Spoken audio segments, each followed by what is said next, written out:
thought the burning was 17 miles an hour. Has it been 10 for a long time? It's always been 10. Oh my God, I've been telling people, it could be burning at 17 miles an hour. It was pretty blustery, the one. It was very, wasn't it? Very blustery. Well, All right, I can call the order of the meeting. It is 6:31 for the Board of Health Regulation and Ordinance Committee. Can we have a roll call, please? Ms. Carmen, Here. Ms. Gaffney, here. Ms. Ortiz. Here. Ms. Clark, Dr. Katz. All right, public participation. Don't see any, so we'll go on to approval of the minutes. Can I have a motion to approve the June 10th, 2024 minutes? I make a motion to approve the June 10th, 2024 minutes. Second. Great. All right, all in favor? Aye. All right, moving on. Okay. All right, now for the swimming and pool barriers. Yeah, so Patty is really going to be all Patty unless Okay. Christy's jumping in too. Christy Hecky, if you guys haven't met Christy, Hi, Chrissy. she works down in environmental health. She is Patty's right hand. I don't know. One of our field staff supervisors, Oh, absolutely. wonderful. But Patty has been working on this for a while. She has taken this to Planning, Environment, and Development Committee of the county to talk through it a couple times because there's an interrelationship between our ordinance and what is happening in the building code. Is that In municipal codes. in municipal codes? So now we're bringing it to you because this is something that we do. While we are going to come back with more ordinance changes, we feel like this one needs to come forward now. Okay. So I'll turn it over. Okay, so just a very, brief history of how we got where we are right now with the pool barrier ordinance is, it does go back to the early 90s, and the county board made very specific and deliberate changes to the public health ordinance to require barriers for swimming pools as a result of a small child that drowned. And the entire purpose of the barriers, of course, is to prevent small children from getting access to swimming pools. And at that time, it was also deliberate that the public health ordinance set the minimum standard for all the pool barriers in the entire county. Since that time, and I mean, this goes back to 1991 and 92, right? So we're talking a considerable amount of time.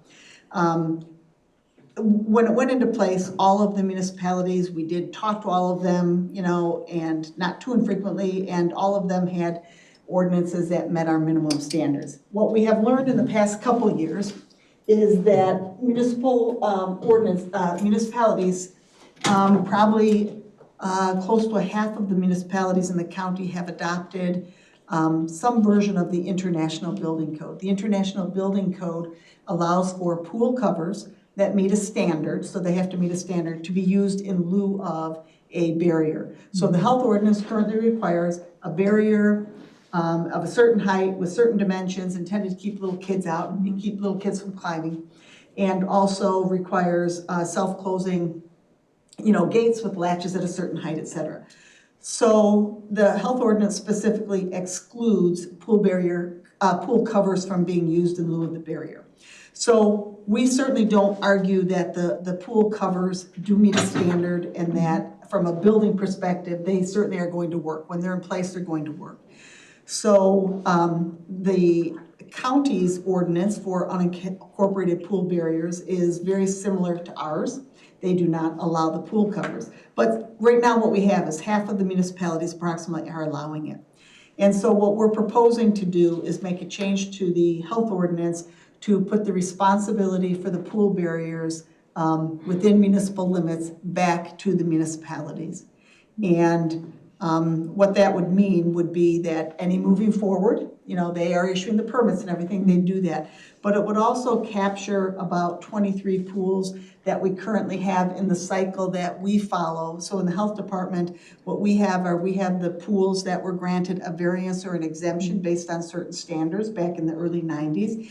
And they have to, some of them have to record those variances, and we review them in a 5-year cycle.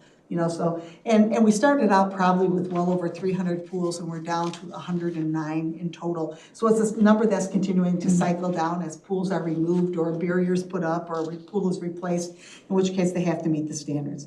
So that's essentially what we're proposing, is that the municipal pools, any privately owned pool within a municipality would be strictly within the purview of that municipality.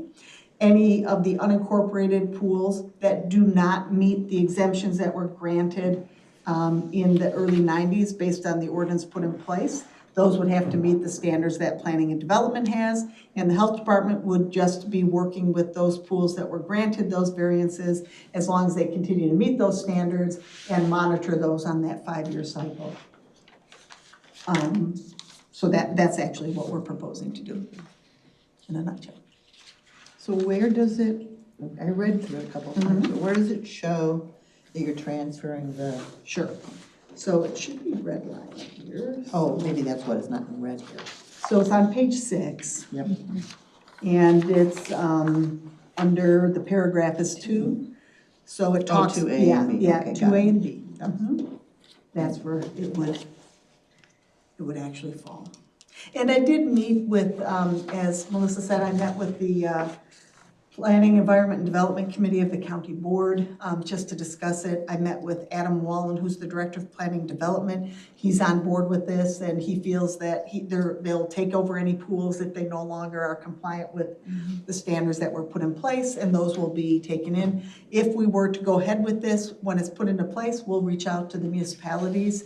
There are, I think, about 5 of them that have, it's a total of 23 pools that are located within municipal limits that we would transfer those, we refer them, I guess, to that municipality for follow-up.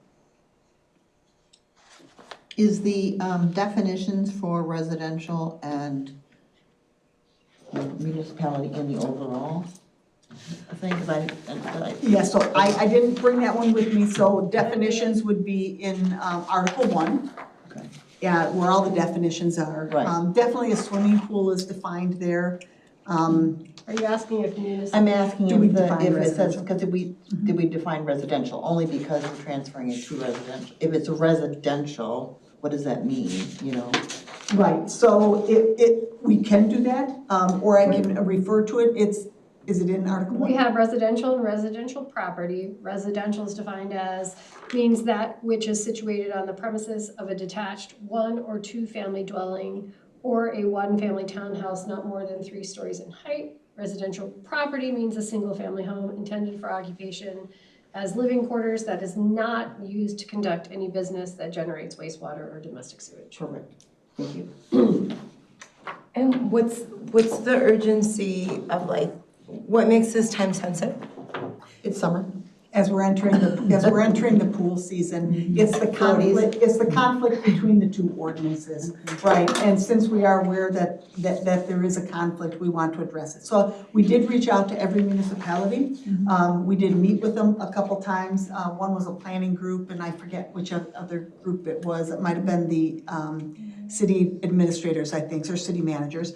And we did discuss it a couple times. They haven't really been provided a lot of feedback, just a couple. We sent surveys out to all of them. We only got a couple of them back. So as we enter the season, I think we just need to address whose responsibility it is, because there are pools out there that do not comply with the health ordinance. So, we either have to defer that to the entity that issued the permits or follow up on those pools. Okay. So if you're unincorporated and you have a pool, is it the county then gives a permit? Yes, Okay, absolutely. so this is just for people who got a variant from that pool? That's what we deal with Yeah, here in the okay, health department. okay. And they were pools that were existing prior to the date of the ordinance, and they met certain criteria. So one of them would be that their pool barrier was within 15% of all the current specifications. So we only have about 8 of those left. The majority of them are ones that met a 200-foot setback, so using separation as the safety factor there for it. And then there was a third category of ones that met 500 feet to it. So all of those we do on that 5-year cycle. Oh, okay. Does the city do that too? Or is it once permitted, you're fine? To my knowledge, once they're permitted, we tried to figure that out, like, is there any kind of follow-up with them? We could not find it, when we just did an online search of the ordinances. Yeah, because when I was on the clerk for Village, Lincoln Hills, they were thinking about changing theirs, and there was, I don't remember any discussion of like reissuing. I think once you pass, you pass, unless. Right. Which is the case for most of the pools that go in. If there's a barrier that's put up, no one's coming back to check it. Yeah. We're checking it because we need to be sure that the criteria that were in place at the time, that they still meet that That criteria criteria. to be eligible, right? Okay, So it's. that's good. On the, because they're all this whole thing is what we're recommending be approved by the whole. Oh, the changes. The red line Right, the red line changes, yeah. changes. So Yeah. under, if anyone has another question about swimming pools, I had a question on the Open burning one? open burning one. It's just a procedure thing, it's nothing that's written on here. How do you, because I know how animal control, they write a notice of violation. What is your process for a fine, because you're not doing a violation notice? You're gonna issue immediately a fine, correct? No, we actually issue the violation notice. We don't issue fines. So any fines that are levied are actually done through the ordinance violation, through court.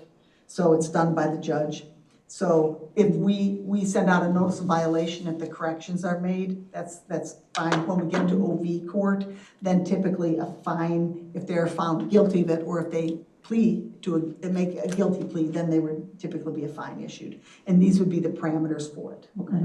Do we, and I don't know if how animal control does it either, because I know they write a notice of violation and the same thing that you're talking about. Do we need to say that they will be issued a notice of violation? All of that's in Article 1. Okay. The process is outlined pretty clearly there and tells us what we have to include and everything. All right. I'd like to make a motion Go ahead. that we approve to forward this to the full Board of Health for approval. I second. All right, since there's no monetary, I have a vote? Oh, no, we could just do a unanimous vote, a voice vote. Voice vote. Yes. All in favor? Aye. Aye. Aye, okay, motion passed. All right, we don't need executive session, right? Can I have a motion to adjourn? I move that we adjourn. I want to pull now. Okay, she wants to pull now. Can you second? Oh, I second. I don't think I can second. Okay, I second. All in favor? Aye. Aye. Okay, meeting adjourned at 6:43. Woo. Thank you, everybody. I'm under unincorporated. Fastest ever. You're unincorporated? Unincorporated. You are?